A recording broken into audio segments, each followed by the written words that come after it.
Professor Traci Griffith, thank you for joining us. Before I get into sort of general radio questions, and I know have been in the radio business, is there anything you can think of that makes the situation with radio in Vermont different from the way it is elsewhere in the country? Well, Vermonters are they're invested in their local programming in particular. And that's one of the things that I think is pretty unique about Vermont, is that there are local programs that still exist in our radio market. And that's kind of unusual, particularly in larger markets. We just generally don't see that. Is that even beyond public radio, even in the commercial realm, there are still local programs, do you think? Not a lot, but yes, there are. There's still local programs, yes. And although the locals don't do, except for public radio and one other station, they don't cover local news that much, or state news, no, so far as I can see. Radio news has kind of gone by the wayside. There's so many different ways in which people get their news nowadays that local radio news, it's just not financially beneficial in the current climate. The way that radio is working, it's just not financially advisable for radio stations to have their own news operations. It's an expensive endeavor. And because people have so many different areas, so many different ways to get news, news via radio just isn't smart financially. Right, because I guess radio's big benefit was it was immediate. But now if you want it immediate, you pull out your phone or you Absolutely. walk up, sit down at your computer, and it's even more immediate. Anything else different about Vermont that you can think of as far as radio goes? Well, I mean, Vermont has some rural areas, obviously, and so that can be sometimes problematic for media in general.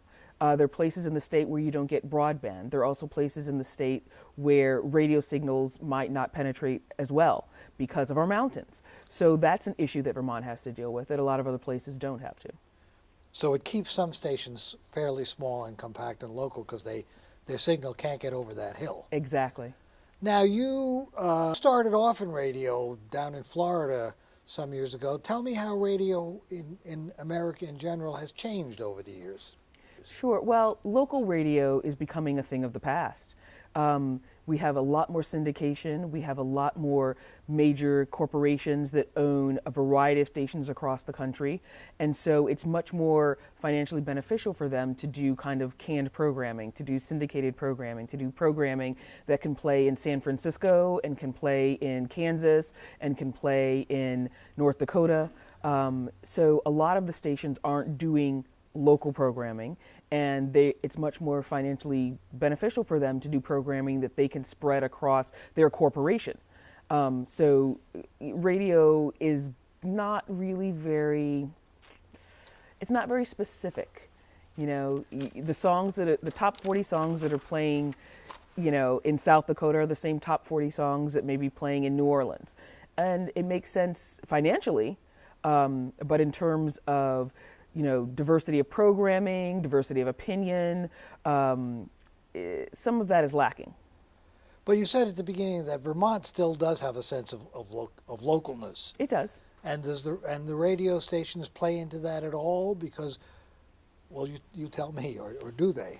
Well, they do to a degree, but as we said, there are very few stations that do local programming. They may do a local morning drive time, or they may do a local evening drive time, but there's very little local programming. And many of the radio stations, even here in Vermont, are owned by larger corporations. So those corporations might own stations all across the country, and so their programming is aimed at a very general audience.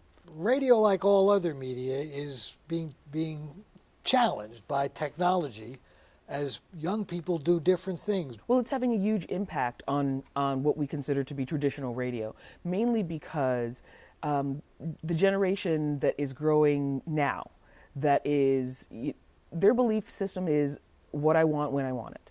And it's really about on demand. And it's not just in radio. We see this in TV as well. Students, college students, high school students, young, the millennial generation, they're getting their media when they want it.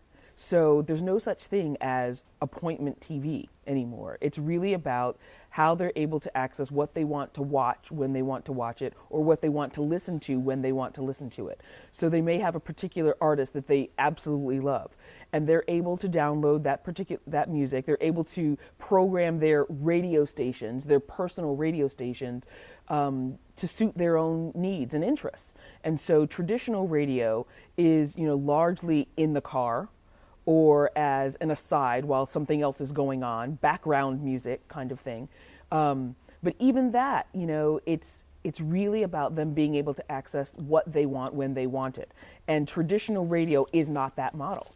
And so traditional radio is suffering because of it. And can radio figure out how to insert ads into what they want when they want it, or that it doesn't come that way? But that's the question, because absolutely, without the advertiser, how are stations going to be able to make money? And so they're experimenting with all different kinds of ways. The ability to reach who they want to reach is heightened now, because they know this type of demographic listens to this type of music and programs this type of, or utilizes this type of technology. And so they're even able to get more specific with advertisers in terms of advertisers reaching who they want to reach. The radio stations. The radio stations are, absolutely. But it's really about figuring out how they can, if people are willing to pay more for a subscription service so they don't have to hear ads, well, that's one way of making money for the subscription service, but it's a problem, obviously, for the advertisers. So there are all kinds of ways that they're really trying to figure this out, and nobody's figured it out quite yet. Can the radio station also be a subscription service? It's a possibility. Because they may have to do that, and the money will be in subscriptions, not in ad payments. Absolutely. But who's going to subscribe, and exactly what are they subscribing to? Are they going to be able to subscribe to what they want without ads? Are they going to be able to shape it in the way that it's about what they want when they want it? Do your students at St. Mike's listen to the radio? No. Not traditional radio. Not traditional radio. No. None of them, or at least rather... Very few. Very few. I mean, if they are, for them, music, if they're going to the gym to work out, they've got their iPod with them, or they've got, their MP3 player that they have downloaded what they want to listen to. There are no ads there. Right. If they subscribe to... And there's no local news there. There's no any news there. Absolutely not. So do they know what's going on in the world? They do, but they access it in different ways. They're not looking to the radio to get that information. Right. They're not looking to newspapers. They're not looking to newspapers. You'll find that they're moving farther and farther away from the traditional forms of information. Right. Exactly. And what are they moving to? They're moving to the technologically easiest, simplest way to access the information. I mean, in terms of obtaining information about what's going on locally, where do people go? Well, they go to the web. Right. But they might go to a local station. They might go to a local news station to get local information about school closings or something like that. That local web station, is it perhaps also a local radio station? It could be. Probably more likely a local TV station. Okay. So we still don't have a way for the local radio station, especially a smaller one, to make money. It's kind of like the small newspaper. What is the business plan? Right. Where is the profit? I think radio stations are understanding that their ability to provide people with something that they can't get someplace else. So you're not going to get local news on CNN.com or CNN. Right. So if a local station has the ability to provide that local information that can't be obtained in another place, they might find a niche there. Okay.